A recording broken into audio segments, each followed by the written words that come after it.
Salut les mecs, je profite d'avoir sorti le moteur de la raideuse pour vous faire une petite vidéo sur comment optimiser les performances de ce moteur là à base de simples réglages. On va commencer par vérifier un truc tout bête, c'est est-ce que la distribution est bien calée.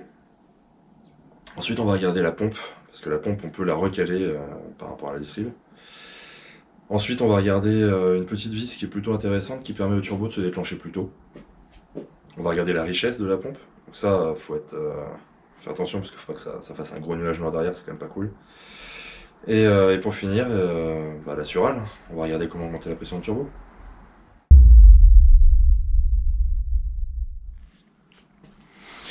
Alors, pour piger le vilebrequin, il nous faut un cliquet, une douille de 22. On se prend directement sur le vilebrequin ici. Et on va tourner le vilebrequin jusqu'à tomber sur le point de pigeage. Le moteur est démonté, j'ai enlevé la boîte, c'est beaucoup plus simple dans ces conditions. Ça se fait bien aussi quand le moteur est posé, mais c'est un peu plus chiant. Ce qu'il faut, c'est trouver le trou qui est là. Donc on a deux épaulements. Et là, ici, il y a un trou. Moi, j'utilise une clé Allen de 5. Donc l'idée, c'est de positionner la clé Allen, de tourner. Et à un moment, la clé Allen va rentrer. Hop, voilà. Là, le vilebrequin est pigé. Alors maintenant, il faut faire attention puisque vous savez que le vilebrequin fait 2 tours quand l'abracam n'en fait qu'un. Ce qui veut dire qu'on a 2 points morts hauts sur le vilebrequin, là où sur l'abracam, on n'en a qu'un seul. Donc il faut vérifier ce point-là. Donc là, ici, si je regarde, mes points ne sont pas du tout en face de mes piges, que ce soit pour l'abracam ou pour la pompe. Donc il faut qu'on refasse encore un tour. Donc hop, j'enlève ma pige, on tourne. Et voilà, là je suis dedans. Maintenant que le vilebrequin est pigé, on va s'assurer que l'abracam soit bien pigé. Ça rentre nickel. Pareil pour la pompe à injection. On est bon. Donc là, le pigeage, c'est OK. Pour caler une pompe Lucas, on a une information qui est là. Donc 6,03 dans mon cas. Ce chiffre varie d'une pompe à l'autre. Hein, donc clairement, vous n'aurez pas le même sur la vôtre. Ça va nous permettre de caler cette pompe au comparateur. Donc ici, ça, faut le dévisser. Bon, je l'ai pré-dévissé pour la vidéo. Et là, on va pouvoir mettre un comparateur avec une pige. Et en tournant, en arrivant au PMH, en fait, la pige devrait se lever de 6,03 sur le comparateur si ma pompe est bien calée. Si la pompe n'est pas bien calée, il y a 4 vis à dévisser. Là, là, en dessous et une autre là. Et on va pouvoir jouer avec la pompe. La poulie ici ne bougera pas. Par contre, on va jouer un peu sur l'avance ou le retard de la pompe pour la remettre vraiment à 6,3 dans mon cas. Donc voici l'outillage pour caler la pompe. J'ai trouvé ça sur AliExpress. On a le comparateur, le support du comparateur, et ça, c'est la pige qui nous intéresse. Donc la pige s'installe ici. Donc ça, il faut le dévisser avec une clé Allen. Donc la pige, hop, on l'insère comme ça. Voilà.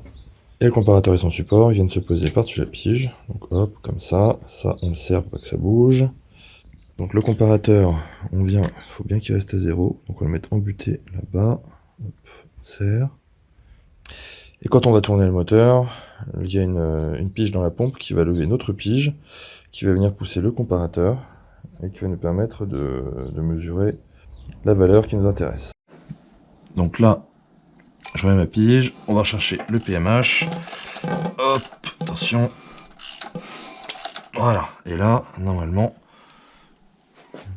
on est bon. Sur mon comparateur, j'ai 6,05. Bon, elle n'était pas très loin du 0,3, donc dans mon cas, ça ira très bien. Alors ensuite, pour augmenter le débit de gasoil. Ici, là, on a une trappe de visite. Donc, suivant les pompes, c'est ou un bouchon en alu ou un bouchon en plastique. C'est une empreinte 14 en clé Allen. Bon, j'ai déjà desserré, évidemment. Voilà. Et quand on va regarder dedans, on va voir une trace. Donc là, avec une lampe, on verra plus clair. Voyez. Hop, là. Ici, là, on a un cercle dans lequel on doit voir apparaître une empreinte de clé Allen. Donc quand on enlève le bouchon ici, on voit qu'il y a un trou. Et dans ce trou-là, en tournant le moteur, on va voir une empreinte de clé Allen de 4. Donc, en fait, on est le moteur toujours avec la clé de 22 sur le vilebrequin, jusqu'à voir l'empreinte qui arrive, elle est là. Voilà.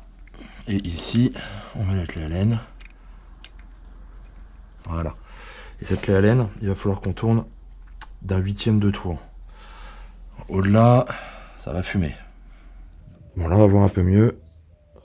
Donc ça se situe là, et ici, voilà, on voit bien l'empreinte de clé Allen, là où il faut mettre un 8e de tour.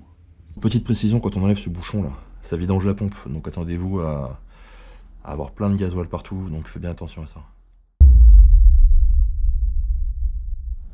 Alors l'étape suivante, c'est de permettre au turbo de démarrer plus tôt, et donc ça va être cette vis là, sur le capuchon là, qu'il va falloir dévisser. Le problème, c'est que on a le filtre à huile qui est devant, donc moi le moteur étant sorti, je vais pas me gêner, je vais le démonter. Pour vous, ça va être un peu plus chiant. Donc là, c'est un système assez simple également. Hop, on a un contre-écrou qu'il va falloir dévisser, et là, on a une empreinte de clé Allen. Donc on va débloquer le contre-écrou, et à la clé Allen, on va sortir la vis un petit peu, de manière à justement permettre au turbo de se déclencher plus tôt. Bon alors, on y va. Clé de 14 pour le contre-écrou, et c'est à nouveau une clé de 4 pour la petite pour la clé Allen.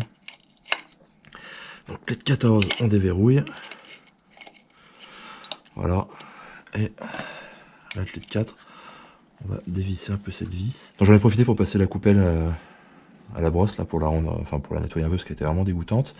Et cette vis là, donc là je pense que je suis desserré quasi au maximum. Desserré moins que ça, je pense qu'on paume tout, il y a un petit ressort derrière, enfin c'est pas terrible. Ce truc là, ça permet au turbo de se lancer plus tôt, donc ça va pas changer radicalement la voiture, mais ça apporte un peu de confort de conduite. Bon alors pour clôturer la vidéo, on va s'occuper du turbo. Là l'objectif c'est d'augmenter la pression de suralimentation, et pour ce faire il va falloir qu'on s'occupe de la wastegate ici, et qu'on comprime un peu plus la membrane pour augmenter la pression de turbo. Donc pour ça il faut une clé de 2,5 Allen, qui va être dans l'axe, une clé de 8 pour débloquer le contre-écrou. Ça clairement ça va être plutôt facile à faire moteur déposé, quand le moteur est en place c'est vraiment compliqué. Donc là l'objectif c'est que je vais resserrer la vis ici. Donc de base on est à 0,7 bar. Ce moteur est considéré comme fiable jusqu'à 1,1, 1,2. Au-delà, ça va marcher jusqu'à un certain moment. Je sais qu'il y a des gens qui mettent 1 bar 5. Honnêtement, pour moi, c'est un peu trop, quoi.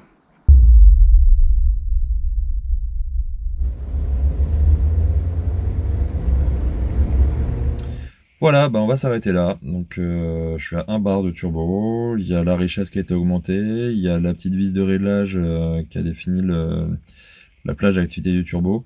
Franchement, je trouve que la voiture marche beaucoup mieux, elle est vraiment beaucoup plus agréable. Je prends plus de plaisir au volant, ça double mieux, ça repart vraiment bien. Donc pour moi, c'est vraiment une modif qui change la voiture. Je vous rappelle que c'est interdit, donc bon, jouez mais pas trop. Je vous rappelle aussi que si vous mettez trop de pression, il y a un risque de casse moteur. Je vous dis à bientôt avec une autre voiture, ce sera sûrement la pistarde ou alors la raideuse. En tout cas, si la vidéo vous a plu, n'hésitez pas à vous abonner. Il y a encore pas mal de vidéos qui vont suivre avec la pistarde, les raids au Maroc, enfin il y a des trucs sympas qui vont se passer. Allez, à bientôt.